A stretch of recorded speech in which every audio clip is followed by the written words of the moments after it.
कहते हैं कि खुदा ने जो कुछ भी दिया है वह सब कुछ यहीं रह जाता है, बस चर्चा होती है तो आपके अच्छे कामों की।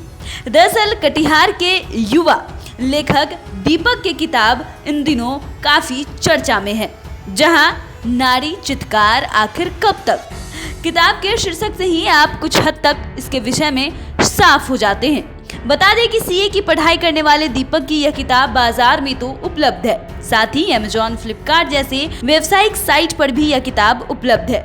कटिहार के बड़ी बाजार शिव मंदिर के रहने वाले दीपक की पढ़ाई बाहर से हुआ है और बचपन से ही महिलाओं के साथ अत्याचार पर रोक लगाने की दिशा में वो कुछ करना चाहते थे। इसलिए अपनी किताब के माध्यम से उन्होंने इस ज्वलंत मुद्दे पर कई गंभीर विषय उठाया है।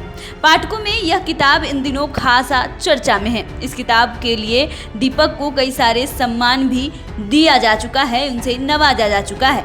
बेटी पढ़ाओ बेटी बचाओ के नारा को नए ढंग से परिभाषित करने वाले दीपक बेटा पढ़ाओ बेटी बचाओ के नारा दे रहे हैं। क्या है पूरा किताब, क्या टाइटल है और किताब क्या है पूरा? मेरे किताब का टाइटल है नारी चित्कार आखिर कब तक। टॉपिक से हमें पता चल जाता है जिसमें नारी चित्कार आखिर कब तक के बाद एक क्वेश्चन मार्क है, जहाँ पर इंडिया ही नहीं बल्कि पूरे विश्व में ये क्वेश्चन मार्क बैठकर रह गया है कि नारी का चित्कार आखिर कब तक होगा। चाहे वो किसी की भी गलती हो, चाहे वह सरकार अपनी जगह पे गलत कर रही हो या आम आदमी अपनी जगह पे गलत कर रहा हो, या वो महिला अपनी जगह पे गलत कर रही है या वो पुरुष अपनी जगह पे गलत कर रहा है।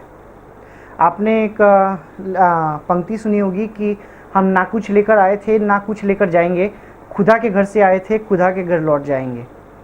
तो हमने खुदा के घर से ना वह सोच लेकर आई थी और ना ही हम कोई सोच खुदा के घर लेकर जाएंगे। आपकी जो सोच पहले थी वो यहीं पर रह जाएगी और आपकी सोच जो बाद में आप अगर कोई अच्छा काम किया है तो वह अच्छी बनकर रहेगी, अगर आपने कोई गलत काम किया है तो वो गलत बन के रहेगी, पर वह सोच आपके साथ भगवान के घर नहीं जाती है। आप एक टाइटल ट्रैक लाइन जो है बेटी पढ़ाओ बेटी बचाओ, उसको भी कुछ नए तरीके से परिभाषित कर रहे हैं। क्या है उसकी वजह और क्या है आपकी सोच? एक स्लोगन है बेटी बचाओ बेटी पढ़ाओ, जो हम कई जगह देखते हैं, चाहे वो दुर्गा पूजा में कई पंडालों में लगा हुआ हो दर्शाने के लिए।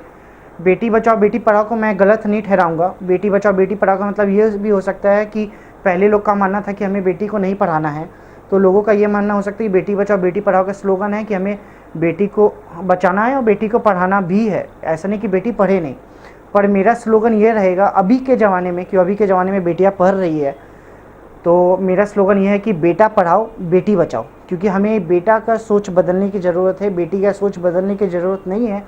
बेटी भी अपने जगह पे गलत हो सकती है कि उसमें सेल्फ़ कॉन्फिडेंस नहीं है, सेल्फ लव नहीं है और सेल्फ़ डिफेंस नहीं है। पर जहाँ बात आती है पुरुष की, जहाँ बात आती है लड़कों की, तो उन्हें अपनी सोच बदलने की ज़रूरत है। क्योंकि उनके सोच अगर वह नहीं बदलेंगे तो फिर भारत में दुष्कर्म की संख्या बढ़ते पर बढ़ते रह जाएगी। इसके पीछे भी वह तर्क के साथ एक वजह बता रहे हैं। इस किताब के अलावे दीपक के आने वाली किताब आर्मी को लेकर भी खासा तैयारी में मशगूल है। युवा लेखक दीपक कहते हैं कि वह अपनी लंबी लेखनी के बल पर बिहार को खास पहचान दिलाने की चाहत रखते हैं। दीपक की मां अपने बेटे की उपलब्धि पर खासा उत्साहित है और वह कहती हैं कि अपने लेखनी के साथ दीपक पढ़ाई को भी बेहतर ढंग से जारी रख रहा है। आपका बेटा नारी सशक्तिकरण पर लिखता है, हाँ। देश दुनिया में पॉपुलर हो रहा है, कितना अच्छा लगा, कितना बहुत अच्छा लग रहा है। क्या चाहते हैं इस तरह के? हम तो बोलेंगे लिखो तुम, लेकिन साथ में पढ़ाई भी करते जाओ। पढ़ाई भी जरूरी है ना, सीए की पढ़ाई कर रहा है तो वो भी करते जाओ। अच्छा लगता है ना? अच्छा। आपको ये रिपोर्ट कैसी लगी हमें कमेंट कर जरूर बताएं। साथ ही ऐसी तमाम अन्य जानकारियों के लिए हमारे साथ बने रहें। धन्यवाद।